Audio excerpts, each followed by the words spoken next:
Audio Jungle. Audio Jungle. Audio Jungle. Bismillahirrahmanirrahim. Assalamualaikum warahmatullahi wabarakatuh. Alhamdulillahirabbil alamin. Wassalatu wassalamu ala sayyidil mursalin wa imamil muttaqin wa ala alihi wa sahbihi wa man da'a bi da'watihi waltazama bi tariqatihi wa tarassama khutahu wa ja'ala al-aqidata assasan li fikratihi wal ahkam asy-syar'iyyata miqyasan li a'malihi wa masdara li ahkamihi. Asyhadu an la ilaha illallah wa asyhadu anna Muhammadan abduhu wa rasuluh. Allahumma shalli ala sayyidina wa maulana habibina Muhammad sallallahu alaihi wasallam wa ala alihi wa sahbihi ajma'in, amma ba'du. Qala Allah ta'ala fi kitabil karim, a'udzu billahi minasy syaithanir rajim. Bismillahirrahmanirrahim. Inna akramakum 'indallahi atqakum. Shadaqallahul adzim.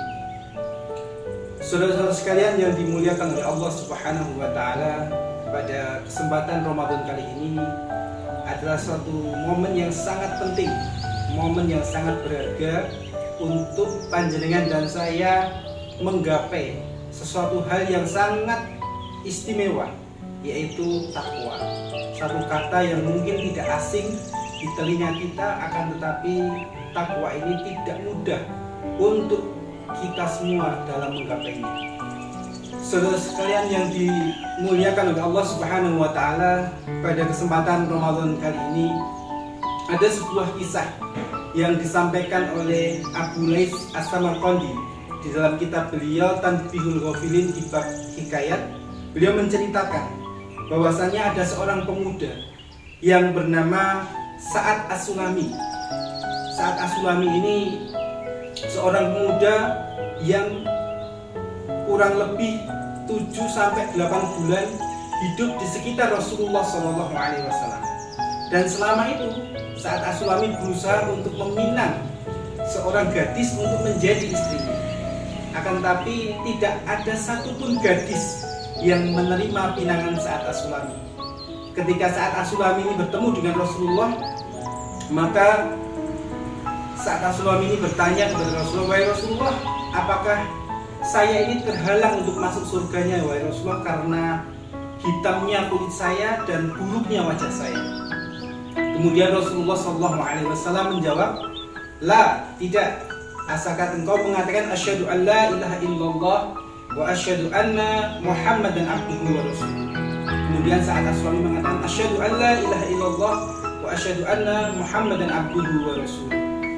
Lalu Sa'ad As-Sulami bercerita kepada Rasulullah bahwasanya Sa'ad As-Sulami ini sudah berada di sekitar Rasulullah SAW kurang lebih 7-8 bulan. Kemudian 7-8 bulan itu pun Sa'ad As-Sulami bercerita kepada Rasulullah, tidak satupun wanita ataupun gadis yang mau untuk menjadi istrinya. Nah, mendengar curhatan Sa'ad As-Sulami ini, kemudian Rasulullah bertanya kepada Sa'ad As-Sulami. Sa'ad As-Sulami ini adalah seorang pemuda yang kulitnya hitam, wajahnya jelek, akan tapi Sa'ad As-Sulami ini punya nasab yang baik, yaitu dari Bani Sulaim. Kemudian Rasulullah mengatakan, "Wahai Sa'ad, apakah engkau tahu rumahnya Amr bin Wahab?" "Oh nggih, wahai Rasulullah, saya tahu rumahnya Amr bin Wahab." Kemudian Rasulullah SAW berkata kepada Sa'ad As-Sulami, "Datanglah ke rumahnya Amr bin Wahab." Amr bin Wahab ini belum lama masuk Islam. Amr bin Wahab ini punya putri yang bernama Atikoh. Putrinya cerdas dan cantik. Kamu datanglah ke sana dengan sopan, ketuklah pintunya, berikanlah salam. Kalau kemudian kamu dipersilahkan masuk, nanti sampaikanlah bahwasanya Rasulullah SAW meminangkan putrinya Amr bin Wahab yang bernama Atikoh untukmu. Saudara-saudara sekalian yang dimuliakan oleh Allah Subhanahu wa taala, akhirnya Sa'ad As-Sulami ini datang ke rumahnya Amr bin Wahab. Dan mengetuk pintu, memberi salam, dan akhirnya Sa'ad As-Sulami ini dipersilakan masuk ke dalam rumahnya Amr bin Wahab. Kemudian setelah beberapa waktu Sa'ad As-Sulami ini berbicara, kemudian tibalah Sa'ad As-Sulami ini menyampaikan pesan kepada Amr bin Wahab dari Rasulullah bahwasanya Rasulullah Shallallahu Alaihi Wasallam meminangkan Atikah putrinya untuk Sa'ad As-Sulami. Lalu mendengar itu Amr bin Wahab langsung tersentak, dia kaget gitu. Ini pemuda, wajahnya jelek, kulitnya hitam, mau menjadi suami daripada anak saya. Kalau panjenengan bagaimana saudara sekalian? Mungkin juga sama responnya. Wah, masa itu mantu rupanya elek. Itu mantu kulitnya hitam banget kan. Karena tidak nyamannya Amr bin Wahab, lalu Sa'ad As-Sulami ini dipersilakan untuk keluar, ya, untuk pergi dari rumahnya Amr bin Wahab. Saudara-saudara sekalian yang dimuliakan oleh Allah Subhanahu wa taala, setelah Sa'ad As-Sulami ini keluar dari rumahnya Amr bin Wahab, kemudian putrinya yang bernama Atikah yang cerdas dan cantik ini menemui ayahnya. Wahai ayahku, kalau memang benar pemuda tadi itu adalah utusannya Rasulullah SAW, maka aku ikhlas, aku ridho, dan berlindunglah engkau wahai ayahku dari murkanya Allah Subhanahu wa taala. Ini luar biasa, seorang putri yang takwanya kepada Allah itu tidak main-main. Dia yang mempunyai paras yang cantik, yang cerdas, tapi dia mau menerima sosok pemuda yang wajahnya jelek, ya, kulitnya hitam sekali. Nah, mendengar perkataan putrinya, Amr bin Wahab kemudian bergegas, ya, menyusul Sa'ad. Nah, tibalah ketika berada di majelisnya Rasulullah, ada seorang sahabat yang bertanya, apakah engkau yang menolak pinangannya Rasulullah untuk Sa'ad As-Sulami? Gitu. Kenapa sahabat ini sampai begitu? Saudara sekalian, Rasulullah itu ketika memilihkan sesuatu, ya, pasti sesuatu itu baik, ya, pasti sesuatu itu istimewa, gitu. Tidak mungkin ketika Rasulullah memilihkan sesuatu itu biasa. Maka ketika sahabat itu bertanya kepada Amr bin Wahab, kemudian Amr bin Wahab menjawab, saya kira pemuda itu berbohong. Kalau benar pemuda itu adalah utusannya Rasulullah SAW, maka aku terima pinangannya dengan mahar 600 dirham. Nah, ketika mendengar itu, Sa'ad As-Sulami segera menemui Rasulullah. Wahai Rasulullah, saya mohon pamit, saya tak pulang ke keluarga saya dan meminta, ya, sesuatu supaya saya bisa memenuhi mahar daripada Amr bin Wahab untuk menikahi putrinya yang bernama Atikah. Nah, sebelum Sa'ad As-Sulami ini pergi, ya, kemudian Rasulullah mengatakan, wahai Sa'ad As-Sulami, kamu tidak perlu pulang ke rumahmu, ke keluarga besarmu, tapi datanglah kamu kepada Abdurrahman bin Auf, Utsman bin Affan, dan Ali bin Abi Thalib. Nah, betul, Sa'ad As-Sulami ini kemudian datang ke 3 orang sahabat ini, dan setiap sahabat ini memberi 200 dirham lebih. 200 dirham itu kalau dikumpulkan lebih dari 3 orang berarti 600 lebih, ya, 600 dirham lebih. Kalau 1 dirham itu sekarang itu 70.000 atau 72.000 kurang lebihnya, berarti kurang lebih uang kalau dinominalkan di mata uang kita itu 42 juta. Ya, jadi maharnya itu 42 juta. Nah, karena Sa'ad As-Sulami sudah mendapatkan modal untuk mendapatkan istri, yaitu 600 dirham lebih, akhirnya Sa'ad As-Sulami ini datang ke pasar, saudara-saudara sekalian. Apa? Untuk membeli sesuatu untuk calon istrinya, ya mungkin mas-masan, gelang, kalung, dan yang lainnya gitu. Sehingga Sa'ad As-Sulami bahagia untuk menjemput istrinya. Tapi belum dibelanjakan, kemudian Sa'ad As-Sulami mendengar, ya khailallah irkabi, ya khailallah irkabi. Wahai orang yang didekatkan kekasih Allah, maka naiklah kalian ke dalam kendaraan-kendaraan kalian dan masuklah kalian ke dalam barisan jihad bersama Rasulullah. Langsung Sa'ad As-Sulami langsung terhenyak hadirin. Kemudian mendongakkan kepalanya ke atas langit. Kemudian seraya berkata, ya Allah, akan aku gunakan uang 600 dirham ini untuk berjual beli kepadamu, ya Allah. Hadirin yang dirahmati Allah Subhanahu wa taala, bukannya emas-emasan, perhiasan, ya, dan sesuatu yang membahagiakan calon istrinya ketika dia pulang menjemput istrinya, tapi ternyata saat memberi kuda. baju perang, tameng, tombak dan pedang. Ya, akhirnya dipakailah itu semuanya dan masuk ke barisan kaum muslimin, hingga para sahabat itu bertanya, siapakah pemuda ini? Kok kami belum pernah melihat dia? Kemudian sahabat yang lain mengatakan, biarlah, mungkin dia adalah seorang yang ingin mencari keridhaannya Allah Subhanahu wa taala. Hadirin yang dirahmati oleh Allah Subhanahu wa taala. Sa'ad As-Sulami, seorang pemuda yang kulitnya hitam pekat, yang wajahnya jelek ini masuk ke barisan musuh.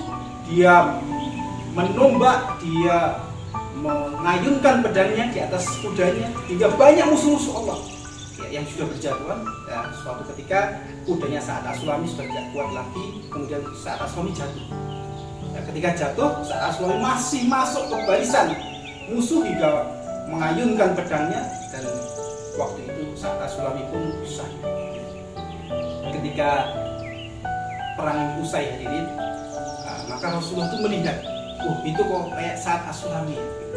Kemudian Rasulullah mendekati sosok jenazah ini, kemudian betul, dia Sa'ad As-Sulami. Kemudian Rasulullah duduk ya di atas pasir dan mengambil kepalanya Sa'ad itu ditaruh di pangkuannya Rasulullah. Ya. Kemudian diusap-usap wajahnya Sa'ad As-Sulami ini yang banyak terkena pasir. Kemudian Rasulullah SAW berkata, Sa'ad As-Sulami sekarang sudah sampai di Haud. Haud itu apa, saudara sekalian? Haud itu adalah suatu telaga yang Allah Subhanahu wa taala berikan kepada Rasulullah, yang luasnya dari Son'a Yaman hingga Busra Irak. Ya. Berapa luas itu? 2024 km. Kemudian Rasulullah mengatakan kepada para sahabat, Sa'ad adalah satu di antara orang yang singgah di telaga. Kemudian Rasulullah menangis. Rasulullah kemudian tersenyum, dan Rasulullah kemudian memalingkan mukanya. Kemudian sahabat bertanya, wahai Rasulullah, kenapa Anda menangis? Kenapa Anda tersenyum? Dan kenapa Anda memalingkan muka dari Sa'ad As-Sulami, wahai Rasulullah? Kemudian Rasulullah menceritakan kepada sahabat-sahabat, saya menangis karena saya rindu kepada Sa'ad As-Sulami. Coba hadirin yang dimakan oleh Allah Subhanahu wa taala. Seorang pemuda yang kulitnya hitam pekat, wajahnya jelek, tapi dicintai oleh Rasulullah. Lalu bagaimana dengan panjenengan dan saya yang wajahnya itu mungkin lebih ganteng dari Sa'ad As-Sulami, kulitnya juga lebih putih daripada Sa'ad As-Sulami? Tidak ada jaminan panjenengan dan saya itu dicintai oleh Rasulullah. Tentunya ini menjadi satu masukan yang penting untuk panjenengan dan saya, bagaimana amal kita itu sebagaimana amalnya Sa'ad As-Sulami, supaya Rasulullah memberikan cintanya kepada kita. Maka Rasulullah SAW pernah bersabda, man ahya sunnati faqad ahabani, wa man ahabani kana ma'i fil jannah. Barang siapa yang suka dengan sunnahku, ya, kemudian dia mencintai sunnahku, maka dia akan dicintai oleh Rasulullah. Barang siapa yang dicintai oleh Rasulullah, maka dia akan bersama Rasulullah SAW di surga Allah. Masya Allah. Tentunya ini adalah satu kabar yang gembira. Lalu bagaimana jenengan dan saya meresponnya? Hadirin yang dimuliakan oleh Allah Subhanahu wa taala, kemudian Rasulullah ini tersenyum. Lalu sahabat diceritakan, senyumku itu karena Allah Azza wa Jalla itu memberikan pahala yang begitu besar kepada Sa'ad As-Sulami. Kenapa? Karena syahidnya Sa'ad As-Sulami di medan jihad. Ya. Maka ketika Rasulullah memalingkan mukanya, Rasulullah menceritakan, aku memalingkan muka dari Sa'ad As-Sulami karena para bidadari yang cantik jelita itu sedang berlari menuju Sa'ad As-Sulami hingga betisnya kering. Masya Allah. Hadirin yang dirahmati oleh Allah Subhanahu wa taala. Seorang pemuda yang kulitnya hitam, wajahnya jelek, ya, bahkan dia termasuk pemuda yang miskin, ternyata mendapatkan kemuliaan di sisi Allah Subhanahu wa taala. Nah, tentunya ini menjadi satu hal yang sangat urgent ya untuk jenengan dan saya untuk merenung. Apalagi ini di bulan yang mulia, ya, di bulan Ramadan yang tidak semua orang itu bertemu dengannya.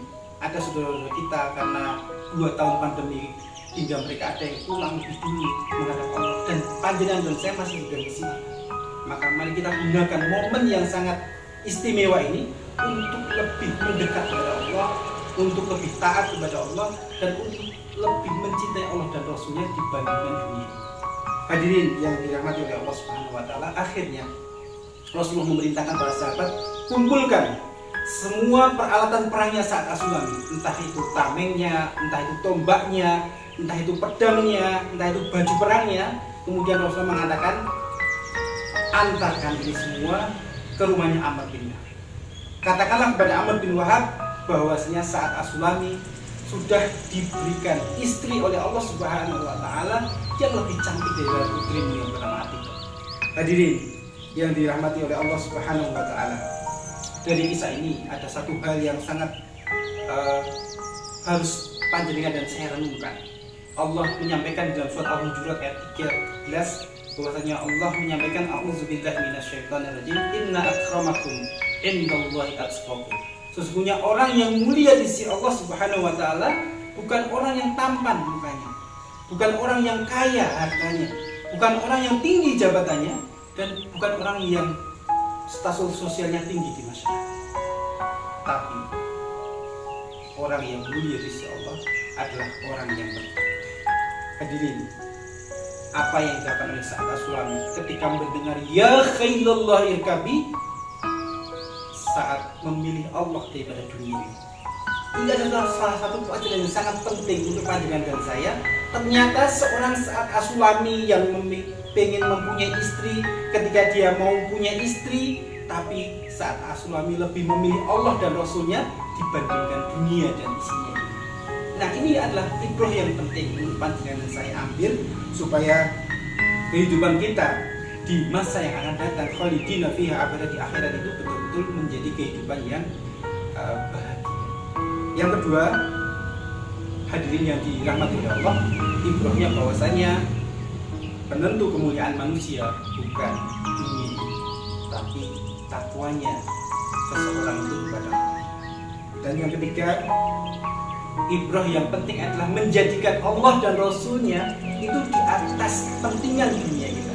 Nah, tentunya ini sebuah kalimat yang sederhana, tapi sangat berat untuk kita realisasikan dalam kehidupan. Hadirin yang dirahmati oleh Allah Subhanahu wa taala, semoga Ramadan tahun ini betul-betul menjadikan kita hamba-hamba yang sebagaimana Allah jelaskan di dalam surah Al-Baqarah ayat 183, yaitu la'allakum tattaqun. Semoga yang sedikit ini bisa memberikan perenungan, memberikan introspeksi kepada diri kita masing-masing, supaya keberadaan kita di dunia ini betul-betul bisa kita gunakan untuk kehidupan abadi kita di akhirat, dan dunia ini adalah bagian terkecil ya dari sesuatu kepentingan dibanding kepentingan akhirat kita. Wal afu minkum. Wassalamualaikum warahmatullahi wabarakatuh.